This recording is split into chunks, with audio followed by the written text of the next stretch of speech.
When you realize how fast time is going, it should bring a sense of urgency, a sense of focus. Your assignment has an expiration date. Your time on this earth is not unlimited. God is saying to you, your hour has come. If you're going to reach your highest potential, you have to do like Jesus and set your face. You can't be distracted by things that are keeping you from your purpose. You don't have time to waste worried about what people think about you. Your time is too valuable to respond to every critic, every negative comment, try to convince people that you really are okay. Those are distractions. Everyone is not going to like you. Everyone's not going to accept you. Quit trying to convince someone to understand you that's determined to misunderstand you. Some people don't want to be for you, and that's okay.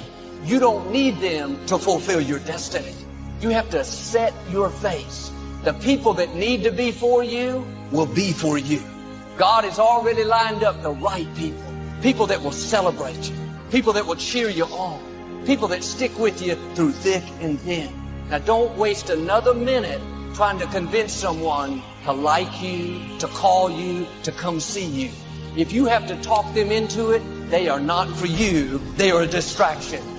I know people that spend more time worried about what other people think about them than they do pursuing their own dreams and goals. Life is too short to try to have peace with people that don't want to have peace with you. It takes discipline to say, I am not going to respond, not going to waste my valuable time. I have a destiny to fulfill. My hour has come. Proverbs says, avoiding a fight is a mark of honor. God don't like you to surround yourself with people, things, and situations that's going to stop you from reaching the level of success that God has destined you and your career to get to. That's why God gave us free will. God gave us a choice. Loyalty has an expiration date. The problem is when you're the nice person, your loyalty lasts far longer to certain people than it should, because their loyalty to you has been expired. But you being the good person, you hang on to friendships and become forgiving far longer than you really should be. Loyalty has an expiration date. I want to talk to you today about connecting with the right people. Your destiny is too big to get there on your own. God has already arranged certain people to speak faith into you. He's placed in your path people to inspire you, to help you grow and accomplish your dreams. But the reason some people never reach their highest potential is because they never get away from the wrong people.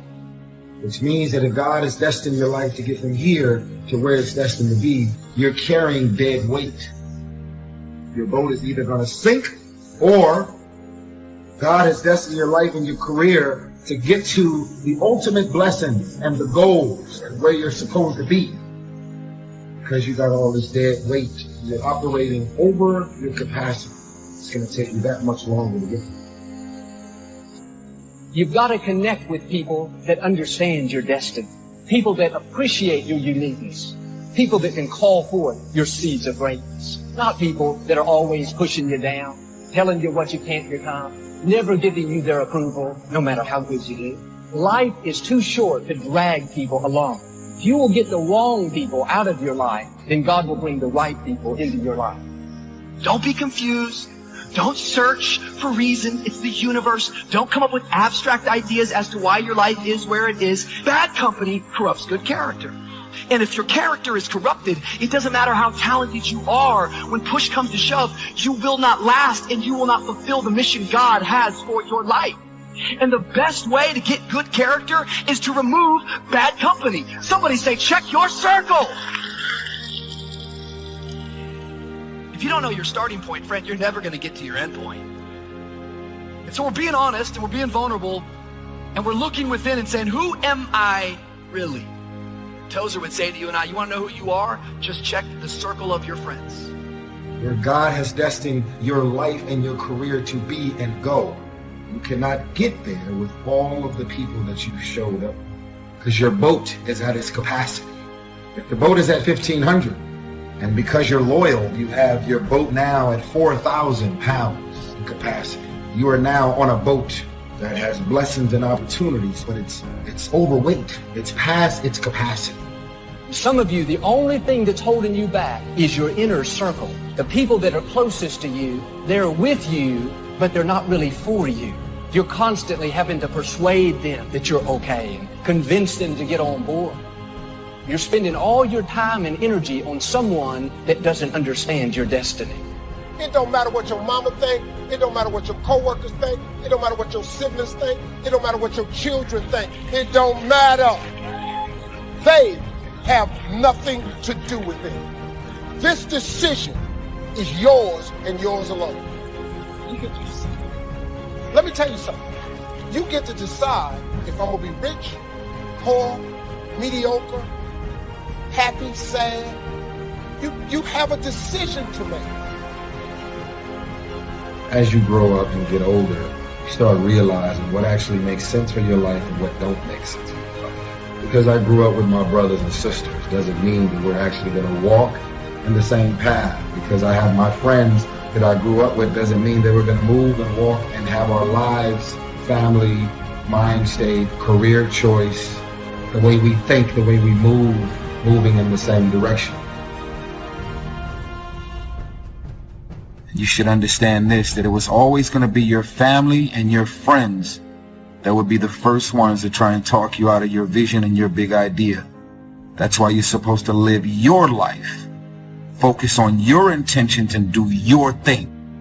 If I had paid attention to what people thought I was going to do with my life and what my career path would be, I would not be Tyrese Gibson.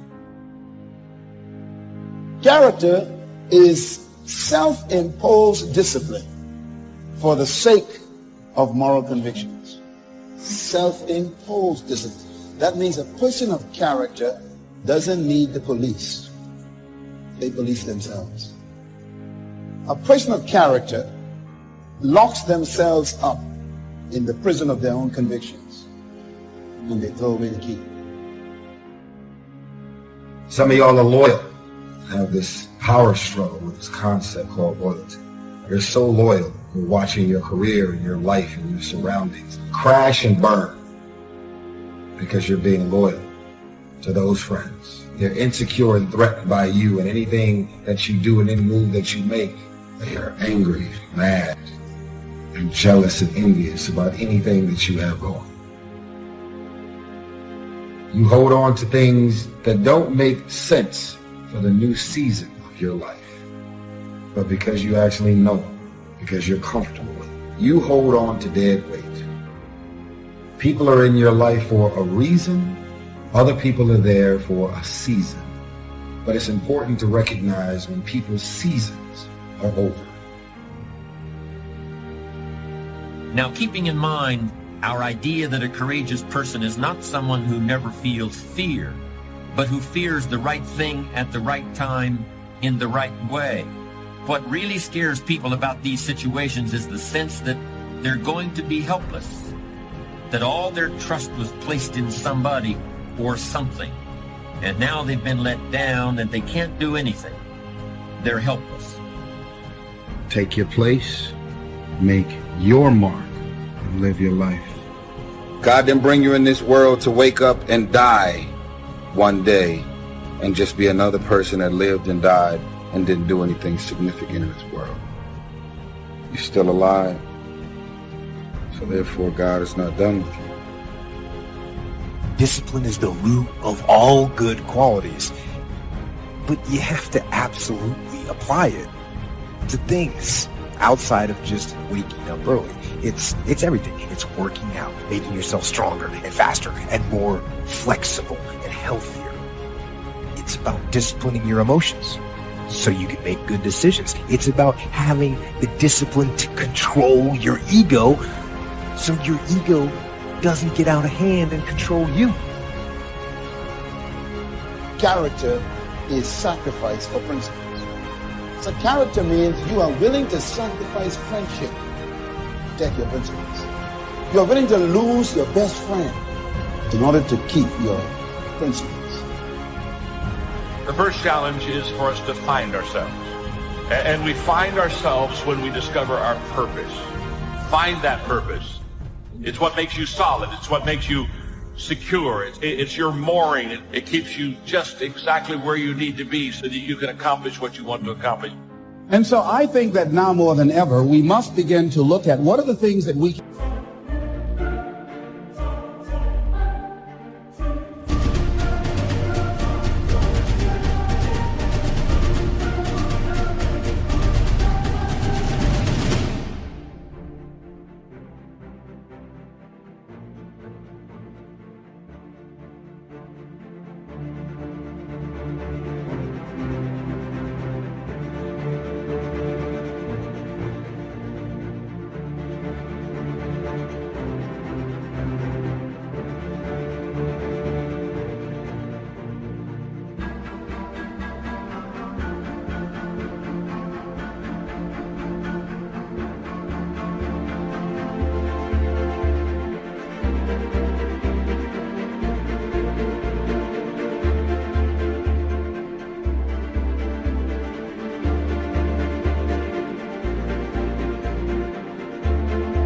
can do that will enable us to do some things and use some powers that we have, that many of us go through life never ever discovering that we have those things going for us.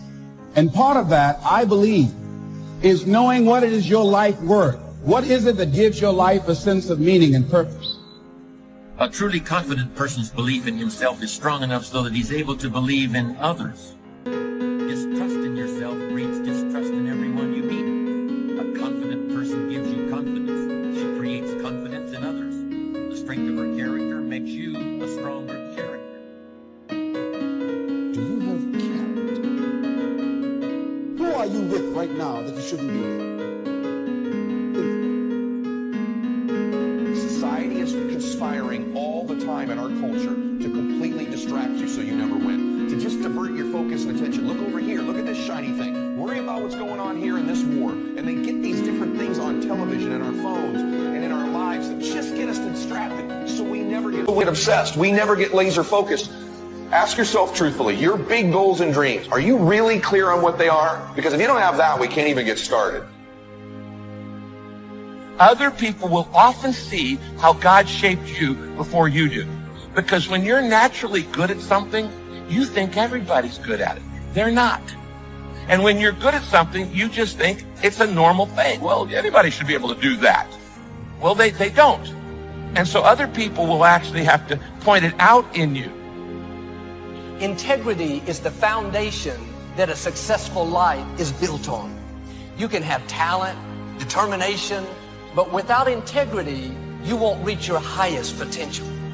A person of integrity does the right thing when no one is watching. They give it their best whether anyone is there or not. When the temptations outweigh the benefits, that's all it takes for some very unfortunate things to start happening. In my opinion, and I think there are very few exceptions to this, a bad person is simply somebody who doesn't have enough reasons to be good. Fear kills hope. Fear. Put people in the hospital. Fear can age you, can hold you back from doing something that you know within yourself that you're capable of doing, but it will paralyze you.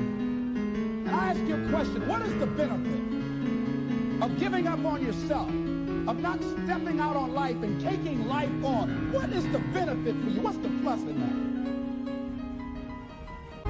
And so ask yourself what you're willing to risk. What's the price you're willing to pay? Because what most people do when they're trying to chase their dream or their big outcome, the whole time they're negotiating the price in their head. Should I continue to do it?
continue anymore. It's getting higher, and that price is failure.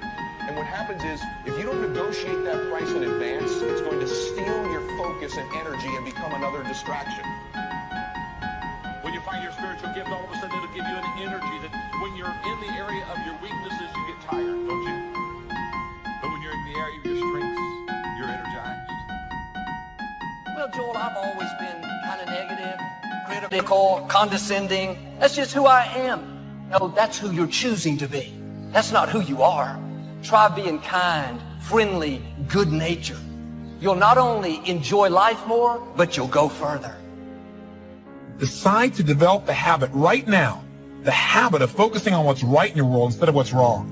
The habit of focusing on what you do have instead of what you don't have in a situation. Because those habits form the chain of your ultimate character, of who you become and how you end up living your life.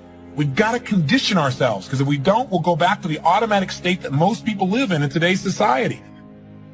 Wisdom is a unique commodity, if indeed it can even be called a commodity.